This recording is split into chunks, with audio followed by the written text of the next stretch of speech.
போகும்போது வழியில் பார்த்தீங்கன்னா 2 மினி வேன் 2 பஸ்ஸு ஃபுல்லாக ஆட்கள் அங்கே இருந்ததை பார்த்தேன். நான் இங்கே யாருன்ட்டு யோசிச்சுட்டு இந்த சந்துக்குள்ளே எதுக்கு இந்த பஸ் வருதுன்ட்டு யோசிச்சுட்டு இருக்கும்போதே வண்டியில் கல்லை விட்டு எரிஞ்சாங்க.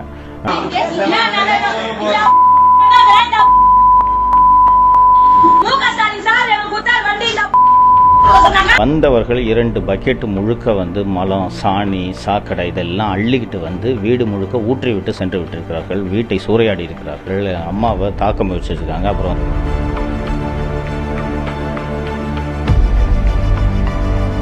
காவல்துறையை தவிர இந்த வீடு இந்த இடத்தில் இருக்கிறது என்ற முகவரி யாருக்குமே தெரியாது. துப்புரவு தொழிலாளர்கள் நேராக வாகனத்தில் இங்கே இறங்குகிறார்கள் என்றால் காவல்துறையினர் தான் திட்டமிட்டு அவர்களை இங்கே அனுப்பி வைத்திருக்கிறார்கள். அது தொழிலாளிகளுக்கு வாகனம் வாங்கி தர்றதில் மிகப்பெரிய ஊழல் நடந்திருக்கு. துப்புரவு தொழிலாளர்கள் ஏமாற்றப்பட்டிருக்கிறார்கள். அவர்களுக்கு கொடுக்க வேண்டிய பணத்தை அவர்களுக்கு சென்று சேர வேண்டிய உதவி தமிழ்நாடு காங்கிரஸ் கமிட்டி தலைவர் செல்வ பெருந்தகை கொள்ளையடிக்கிறதுக்காக அவர்களை ஏமாற்றுகிறார்னு அவர்களுக்கு ஆதரவாக தான் நான் பேசியிருந்தேன். நிச்சயமாக எந்த இடத்துலையும் நான் துப்புரவு தொழிலாளர்களுக்கு எதிராக எதுவுமே நான் பேசவில்லை. சென்னையில் பிரபல யூடியூபர் சவுக்கு சங்கரின் வீடு சூறையாடப்பட்டதுனால பரபரப்பு ஏற்பட்டிருக்கு. வீட்டில் அவருடைய தாய் மட்டும் தனியா இருக்கும்போது அத்துமீறி உள்ள நுழைந்து அராஜகத்துல ஈடுபட்டிருக்கக்கூடிய நபர்கள் மலம், கழிவு நீர், சாணம் உள்ளிட்டவற்றை ஊற்றி அட்டூழியம் செய்திருக்காங்க. இந்த தாக்குதலின் பின்னணி என்ன, சவுக்கு சங்கர் சொல்றது என்ன அப்படிங்கறத இந்த வீடியோவில் விரிவா பார்க்கலாம்.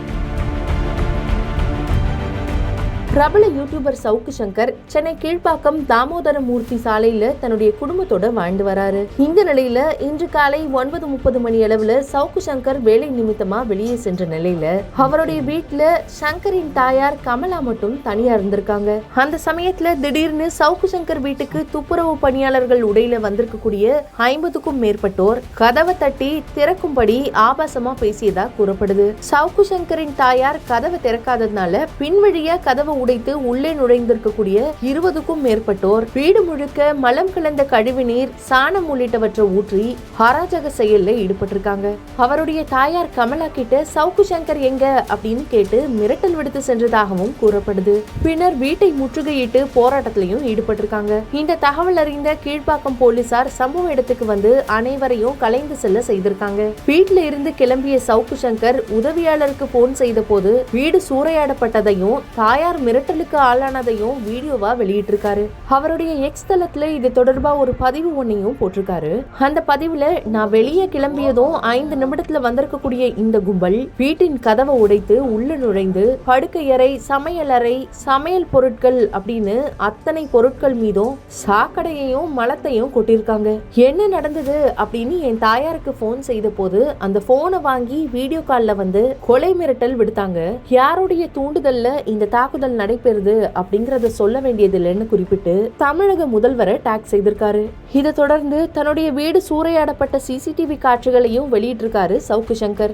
இந்த சம்பவம் தொடர்பா சவுக்கு சங்கரின் தாயார் கமலா நம்மிடம் அளித்திருக்கக்கூடிய பேட்டியில பல்வேறு விஷயங்களை பகிர்ந்திருக்காங்க. 15-20 பேர் எல்லாம் ஜென்ஸ், லேடிஸ் எல்லாம், ஆனால் எல்லாம் சின்ன வயசு பசங்க எல்லாம் வந்தாங்க. அந்த முன்னுக்கு கதவை தட்டிக்கிட்டே உடச்சிக்கிட்டே இது பண்ணாங்க. நான் கதவை லாக் பண்ணிட்டேன். அப்புறம் சரின்ட்டு இப்போ பின்பக்கம் போய் கதவை போய் வச்சு இப்படி தள்ளி விட்டுட்டு நானும் நல்ல வேலை சைடில் இப்படி போயிட்டேன். கதவு எல்லாம் டேபிள் சுற்றியில் எல்லாத்தையும் சமைச்சு எல்லாம் தட்டி விட்டு கதவை உடைத்து உள்ள நுழைந்த நபர்கள் மகன் சவுக்கு சங்கர் எங்க அப்படின்னு கேட்டு துப்புரவு பணியாளர்கள் குறித்து அவர் அவதூறா பேசி வீடியோ வெளியிட்டு வரதா மிரட்டி வீடு முழுக்க மலம் கலந்த கழிவு நீரை ஊற்றி அராஜக செயல்ல ஈடுபட்டாங்க. என் செல்போனையும் புடுங்கிட்டு அநாகரிகமா பேசி வீட்டுல இருந்த பொருட்களை உடைத்தாங்க. என்னுடைய மகன் மீது தவறு இருந்தா சட்டப்படி நடவடிக்கை எடுக்கணும், அதை விட்டுட்டு ஆட்களை அனுப்பி வீட்டை சூறையாடி இருக்காங்க அப்படின்னு கூறியிருக்காங்க. எங்கே உங்கள் பையன் எங்கே நாங்கள் என் பையன் வெளியில் கம்பெனிக்கு போயிட்டாங்கன்னு சொன்னேன். எப்போ வருவான் அந்த அம்மா போய் சொல்கிறாங்கடா, போய் எல்லாத்தையும் பாருங்கன்னா எல்லோரும் பார்த்தாங்க. அப்புறம் எல்லாம் தட்டி விட்டு போய் எதுக்கு இப்படியெல்லாம் பேசுகிறீங்க அப்படின்னு துப்புரவு தொழிலாளர்லாம் ரொம்ப இழிவாக பேசினார். அதனால உங்களையெல்லாம் யாருமே இழிவாக என் பையன் பேசவில்லை. என் பையன் உங்களையெல்லாம் ரொம்ப அனுதாபத்தோட ஆதரவாக தான் பேசினான். உங்களுக்கு சம்பளமெல்லாம் வர்றதெல்லாம் அவங்க பாதி எடுத்துக்கிறாங்க, அப்படி தான் பேசினா உங்களுக்கு தரவு இல்லை. எங்கள் ஸ்டாலின் ஐயா எங்களுக்கு நிறைய பணம் எல்லாம் கொடுக்குறாங்க, உங்கள் பையன் தான் இதெல்லாம் இப்படி பண்ணிக்கிட்டு இருக்கிறான் அப்படி இப்படின்னு சொல்லிட்டு எல்லாத்தையும் தட்டி உடச்சி விட்டு எல்லாம் பண்ணிவிட்டு ரொம்ப அராஜகம் பண்ணாங்க. இதை தொடர்ந்து யூடியூபர் சவுக்கு சங்கர் நமக்கு அளித்திருக்கக்கூடிய பேட்டியில தான் துப்புரவு பணியாளர்கள் குறித்து எந்த விதமான அவதூறு கருத்தையும் தெரிவிக்கல, அவங்களுக்கு ஆதரவா தான் பேசினேன். துப்புரவு தொழிலாளர்களுக்கு கிடைக்க வேண்டிய பணத்தை எம்எல்ஏ செல்வ பெருந்தகை எடுத்துக்கிட்டாரு அப்படின்னு கூறினேன். துப்புரவு தொழிலாளிகளுக்கு வாகனம் வாங்கி தர்றதில் மிகப்பெரிய ஊழல் நடந்திருக்கு. துப்புரவு தொழிலாளர்கள் ஏமாற்றப்பட்டிருக்கிறார்கள். அவர்களுக்கு கொடுக்க வேண்டிய பணத்தை வந்து அவர்களுக்கு சென்று சேர வேண்டிய உதவி வந்து தமிழ்நாடு காங்கிரஸ் கமிட்டி தலைவர் செல்வ பெருந்தகை கொள்ளையடிக்கிறதுக்காக அவர்களை ஏமாற்றுகிறாருன்னு அவர்களுக்கு ஆதரவாக தான் நான் பேசியிருந்தேன். நிச்சயமாக எந்த இடத்துலையும் நான் துப்புரவு தொழிலாளிகளுக்கு எதிராக எதுவுமே நான் பேசவில்லை.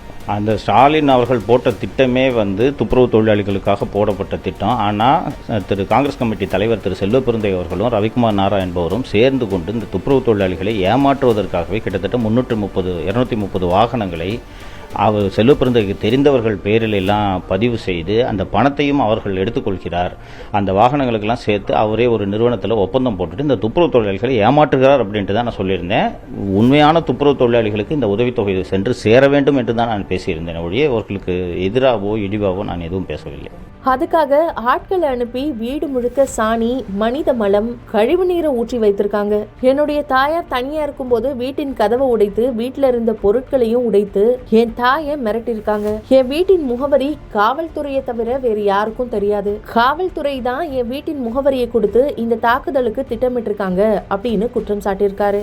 வந்தவர்கள் 2 பக்கெட் முழுக்க வந்து மலம், சாணி, சாக்கடை இதெல்லாம் அள்ளிக்கிட்டு வந்து வீடு முழுக்க ஊற்றி விட்டு சென்று விட்டிருக்கிறார்கள். வீட்டை சூறையாடி இருக்கிறார்கள். அம்மாவை தாக்கம் வச்சிருக்காங்க. அப்புறம் வந்து அம்மா வயசானவங்க வேண்டான்னு சொன்ன உடனே அவர்களை விட்டு விட்டார்கள். ஸோ இந்த வீடு முழுக்க வந்து இந்த மலத்தெல்லாம் கொட்டி விட்டதன் மூலமாக எந்த அளவுக்கு நாங்கள் எங்களால் இறங்க முடியுன்றதை எனக்கு தெரிவிக்கிறதுக்காக தான் இது நடந்திருக்கு அப்படின்ட்டு ரொம்ப நான் முக்கியமாக குறிப்பிட வேண்டிய விஷயம், என்னுடைய சொந்த வீடு அம்மா பேரில் இருக்கக்கூடிய வீடு மதுரவாயில் சீல் வைக்கப்பட்டிருக்கு. அதை நீதிமன்றத்தின் மூலமாக அந்த வீட்டை திறப்பதற்கு முயற்சி செய்து கொண்டிருக்கிறேன். ஒரு 2 மாதம் ஹோட்டலில் தங்கியிருந்தேன், ஒரு 1 மாதம் சர்வீஸ் அப்பார்ட்மெண்ட்டில் தங்கியிருந்தேன். நான் இந்த வீட்டில் ஒரு 3 மாதமாக 4 மாதமாக தான் குடியிருக்கிறேன். நான் குடியிருக்கும் இந்த வீட்டின் முகவரி ஒருவருக்குமே தெரியாது. இது இன்னும் நீங்கள் வரும்போதே பார்த்துருப்பீங்க, ஒரு சந்தில் இருக்குது இந்த வீடு இருப்பது ஒருவருக்குமே தெரியாது.